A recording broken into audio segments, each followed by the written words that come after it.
सूरज की पहली किरणें कंस्ट्रक्शन ऑफिस में घुसती हैं, हवा में नाचते धूल के कणों को छोटे छोटे आत्माओं की तरह रोशन करती हैं। अखिलेश अभी भी अपने नीले हेलमेट और सुरक्षा जैकेट में अपने डेस्क पर झुके हुए हैं, जो गहन एकाग्रता का प्रतीक है। उसके सामने फैले ब्लूप्रिंट और दस्तावेज, रेखाओं और आकृतियों का एक भूल भुलैया, जिसे वह सावधानीपूर्वक सटीकता के साथ नेविगेट करता है। उज्बेकिस्तान के एंटर इंजीनियरिंग में अखिलेश नाम का एक मेहनती सुपरवाइजर घड़ी की लयबद्ध टिक टॉक ही एकमात्र आवाज है जो समय की अथक गति की एक स्पष्ट याद दिलाती है।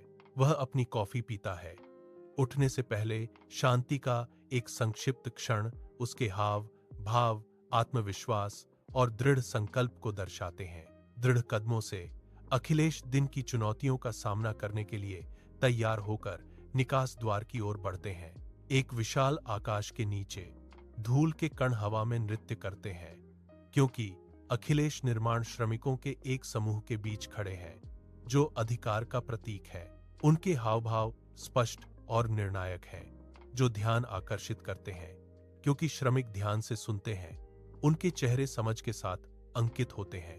पृष्ठभूमि में एक विशाल क्रेन भारी सामग्री को आकाश की ओर उठाती है, जो प्रगति और महत्वाकांक्षा का एक मूक प्रमाण है। अखिलेश एक कार्यकर्ता को एक आश्वस्त करने वाला स्पर्श, प्रोत्साहन और सौहार्द का एक मौन इशारा प्रदान करते हैं। श्रमिक अपने कार्यों पर लौट आते हैं। एक एकीकृत शक्ति, उनके आंदोलन, समन्वित प्रयास और उद्देश्य की एक सिम्फनी है। एक भव्य सम्मेलन कक्ष में मैनेजर, जो कि चुस्त दुरुस्त सूट पहने हुए हैं, मंच पर अखिलेश को देख रहे हैं। हवा में एक स्पष्ट ऊर्जा भर गई है। कमरे में अखिलेश के लिए प्रशंसा की लहर के साथ जोरदार तालियों की गड़गड़ाहट गूंज उठी। गर्व भरी मुस्कान के साथ प्रबंधक अखिलेश को एक चमचमाता हुआ ट्रॉफी और एक प्रमाण पत्र प्रदान करते हैं। अखिलेश स्वीकार करते हैं।